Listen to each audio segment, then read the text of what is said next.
It's strange how silence can be the loudest thing in a room since he left this world. The walls of our home echo differently. His laughter no longer dances in the hallways, and the warmth of his presence now lingers only in my memory before going deeper into like the video and subscribe. Ash helps me a lot. I sit on the edge of orbit each night, the sheets still remembering his shape and a pretend he's just out for a while. But deep down, I know grief isn't something you escape. It melts into your bones until even your heartbeat feels heavier. I didn't expect to feel anything again. Not joy, not excitement, not that kind of softness that makes your breath catch. And yet, somehow, in the quiet moments, a different presence began to steer something within me, a presence I'd known for years. But never like this. His eyes had changed, or maybe mine had it started with glances. Not those careless ones passed in greeting, but something quieter, deeper. The kind you feel on your skin before you see it. I had caught him watching me once. No, not watching, noticing like he was seeing more than what was in front of him. He'd grown, not just taller or older, but into himself. Into someone who didn't just belong to the background of my memories, but was now becoming part of my present one. Morning, I walked into the kitchen and he was already there making coffee, sunlight slipping across his face like it belonged there. His hair was a bit messy shirt, sleeves rolled up carelessly, and when he smiled, there was something in it that stopped me mid-step. Was that all it? It was paused too long, looked too warm, and yet nothing was said. Nothing needed to be. He handed me the mug. Our fingers brushed barely, and my pulse skipped just a flicker. But in a heart that had felt numb for months, that flicker felt like thunder. I avoided his eyes, but I knew he'd felt it too. The days passed with unspoken moments, piling up like books. On a shelf, he would linger in doorways, offered to help with things I didn't need help with. He'd ask about my day, and I'd find myself telling him more than he may too. There was a kindness in his voice, but something else, something that trembled beneath the surface. It wasn't inappropriate, it wasn't wrong, and yet it felt like standing too close to a flame, comforting and dangerous at times. One evening we sat outside on the porch. The wind was soft, brushing through the trees, carrying scents of jasmine and something that felt like memory. We didn't talk much, just sat side by side, but his hand was close enough that if I shifted just slightly, it might graze me, and I did shift just slightly. Our fingers didn't touch, but the space between them became charged. I could feel the pull of it, the what if. And he turned to me slow and careful, as if afraid the moment might vanish. If he moved too quickly, "You've been quiet lately," he said, and nodded. "It's just everything still feels different." He looked at me for a long time. Different doesn't always mean bad. I wanted to reply, but I couldn't. His gaze held mine, and in it I saw all the things we hadn't said. His eyes were steady, but there was a softness there, a kind of unguarded tenderness that Madame wanted Tolan in just to see if the warmth was real.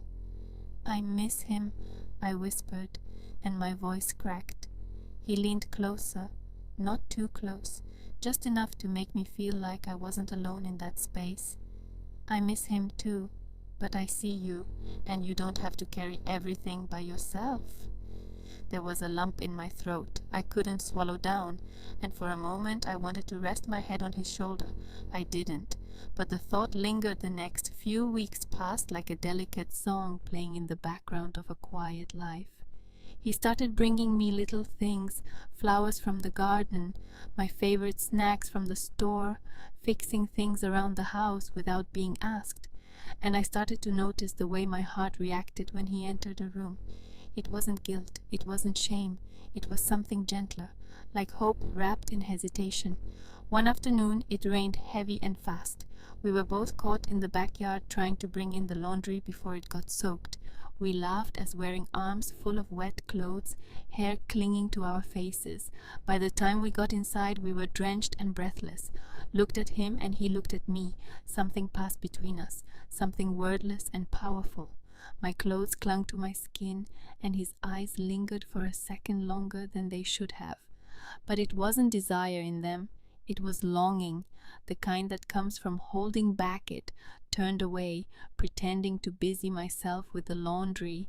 He stepped closer, not touching, but near enough that I could feel his warmth behind me. I didn't move. "You look beautiful," he said, voice low and barely audible above the rain. Froze. My heart thundered. I wanted to ask why he said that. I wanted to ask what he meant, but it knew, deep down I knew, turned slowly. His face was calm, but his eyes were stormy. I could see the conflict there, the struggle between what was right and what was real. "I'm sorry," he whispered. "I didn't mean to." "Yes, you did," I said before I could stop myself. He stepped back, giving me space, giving me time. "I just want you to know you're not invisible, not to me that night." I couldn't sleep. His words played over and over in my head. I wasn't invisible. Not him. And somehow that meant more than I could admit. The next day, I found him sitting by the window sketching. I didn't know he drew. I asked if I could see, and he hesitated before turning the book around. It was me, not in an obvious way. It wasn't about likeness. It was about feeling the curve of a shoulder, the way the light fell on the side of a face. He'd drawn me the way I felt when I used to be loved, as if someone had memorized my softness and wanted to keep it safe. I didn't say anything, couldn't, but I sat beside him closer this time, close enough that our arms touched, and I didn't move away. Days bled into nights, each one bringing us closer to a line neither of us wanted to cross, but neither of us could ignore. He became my quiet, my comfort, and maybe I became his reason to stay one evening. I couldn't take the weight of silence anymore. "Do you think it's wrong?" I asked, my voice barely above a whisper. He looked up startled. Whatever it is we're not saying." He sighed, resting his elbows and his knees. "It's not wrong to care. It's not wrong to feel something, but I don't want to hurt you or confuse you. You've lost so much and audited my throat tight. But I'm still here, and I feel alive again because of you." He turned to me slowly. "Then let's just be here together. No promises, no expectations, just here and in that moment." The world felt quiet again, but this time not in mourning, this time in peace. There was something sacred in the way. The days passed after that conversation. He didn't rush anything, and neither did, but everything felt more intentional. Every glance, every word, every shared silence held weight. We didn't call it love, but in all the quiet ways that mattered. It was growing between us, like if he climbing through the cracks of our hearts. Some evenings we cooked together. He would stand beside me offering help. He knew I didn't need reaching for spices that were already within my grasp, lingering near my shoulder longer than "Sir," and I would pretend not to notice. Though my heart beat faster with every passing moment, the kitchen became our sanctuary, filled with the clatter of utensils and the hum of something Way didn't dare name. One night, as we prepared dinner, I dropped a spoon. We both reached for it. At the same time, our hands collided and we froze. His fingers gently brushed. Minesh picked it up, and for the first time, he didn't pull away. His touch lingered soft, like a question waiting to be answered. "I think about you," he said suddenly, as if the words had been bottled up for too long. I looked at him startled. "Not in a way that disrespects what we've lost," he continued, "but in a way that honors what could still be found." My breath caught. There was nothing improper in his voice, only honesty, only hope. I looked away, afraid that meeting his gaze might make my heart betray its steady rhythm. I know what this is," I whispered. He stepped a little closer. "It doesn't have to be anything yet. I just want to be near you, and if that's all it ever is, that's still enough." That night I sat alone in my room, staring at the ceiling, my mind circling around his words. I hadn't expected him to say it, but once he did, I couldn't unhear it, couldn't unknow the way my body reacted when he entered the room, or the way my soul leaned toward his without permission. The seasons began to shift. Autumn colored the trees outside with hues that mirrored the slow burn I felt inside. We spent more time together without needing excuses. Late walks in the neighborhood, sharing books, listening to old records.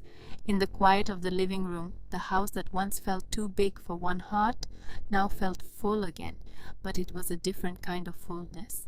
Gentle, healing, slow. One afternoon, a neighbor dropped by unexpectedly. She glanced at us sitting together, unraised a curious brow.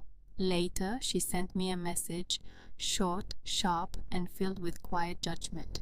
She didn't need to say much. The implication was clear. I stared at her words, my chest tightening. The world didn't understand, and maybe it never would. But that didn't mean what I felt was wrong. Still, doubt slipped in like a chill draft through a cracked window. That night I grew distant. I avoided his gaze, kept conversations brief. He noticed, of course, he did heal ways. Noticed he found me in the garden the next morning, pulling at tweeds that didn't need to be pulled.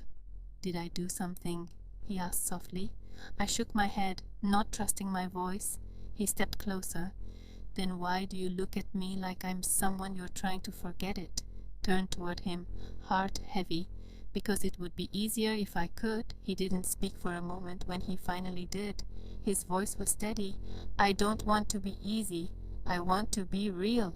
And just like that, the walls I'd started to build crumbled again. I stepped toward him, just a little close enough to feel the warmth between us. The sun was peeking through the trees, casting golden patterns on his skin. He looked at me the way one looks at a painting you're afraid to touch, full of awe, full of care. "Think I'm afraid?" I whispered. He nodded. "So am I. But I'd rather be afraid with you than safe without you for the first time." In months I allowed myself to be held, not with arms, but with presence, with the steadiness of someone who wasn't asking for anything more than this moment. Later that evening, as we sat on the porch, he leaned into him just a little. My shoulder brushed. His and I didn't pull away, neither did he. The silence stretched soft and familiar. "Do you remember that night he trained?" asked Hesmalid. "I think about it all the time." "So do I." I admitted it was the first time it felt something again. He turned to me, eyes searching. Mine. And now I look down, then up him now. I feel everything. He didn't answer. Instead, he reached out slowly, gently, tucking a strand of hair behind my ear. His fingers barely grazed my skin, but my entire body reacted as if he touched something deeper than flesh. The world around us seemed to fade. No past, no future, just now. Eventually he stood and reached for my hand. "Come with me." I followed him through. The house up the stairs into the attic had transformed the space. Soft light strung from the beams, book stacked neatly beside a cozy chair, and as multiple with tea already waiting. "I've been working on something," he said, picking up a notebook. He hesitated before handing it to me. "It's about you, about us, not Asterie, just pieces of moments." I opened the book and read. His words weren't polished, but they were honest, raw emotions, scribbled across the page about grief, about finding beauty in unexpected places, about a woman who knowingly breathed life back into someone who didn't know he needed saving. I closed the book, heart trembling. "Why are you giving this to me?" asked. "Because I want you to know that I see you," he said. "Not just as someone who was loved once, but as someone still worthy of being cherished." I looked up at him, tears threatening to rise, and before I could speak, he added softly, "You don't have to say anything. Just wanted you to know." I stood there for a moment, holding the notebook to my chest. Then I did something I hadn't planned. I stepped into him, wrapping my arms around his waist. He stiffened. Surprised, and melted into the embrace. We stayed like that, quiet, still, heart speaking where words could not. That night I lay awake in bed staring at the ceiling again. But this time, I wasn't haunted by silence. I was held by the thought of someone downstairs, someone who had become more than a presence, more than a friend, someone who had waited patiently for my heart to find its way back to itself. Over the next few days, something shifted. We didn't have to hide anymore, not from each other.